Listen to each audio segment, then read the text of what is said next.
The room was in virtually complete darkness, the only illumination being the two large candles placed at either end of the narrow black table which had been made into a makeshift altar.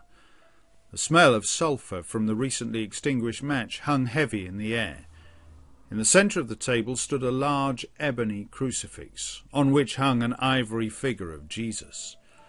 Running down the statue from the head and dripping off the feet onto the table, looking as black as the table in the flickering candlelight, was blood. Behind the altar, pinned to the wall, was a large piece of paper on which was written Exodus, chapter 21, verse 23. And if any mischief follow, then thou shalt give life for life, eye for eye, tooth for tooth, hand for hand, foot for foot, burning for burning, wound for wound, stripe for stripe. Around the edge of the inscription were pinned small photographs. At the top, in the centre of the sheet of paper, was a photograph of a young blonde girl, and down the sides, blurred images of various ostensibly ordinary people as they went about their daily lives. The rest of the room was totally black. The walls had been painted black, as had the bare wooden floor. Heavy, black velvet curtains hung ominously in front of the single window.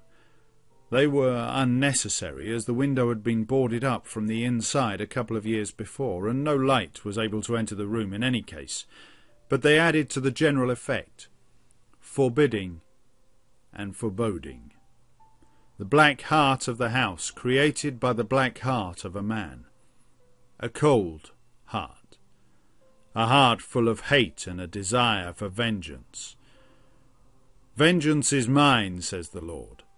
And the black heart belonged to a man who was determined to be the bringer of such vengeance. The self-styled instrument of vengeance was kneeling in front of the altar, head bowed, lost in his own thoughts. Dark thoughts. Black thoughts. He was naked, and he too was covered in blood. He was muttering to himself quietly, "You will pay. I will make you pay. I will make you suffer as I have suffered." Slowly he reached across the altar to the first of the pictures at the side of the inscription. It was an out-of-focus photograph of Claire Turner Sixsmith leaving her office, a once beautiful woman now lying dead on the bed in her own apartment. Vengeance had been swift and sweet.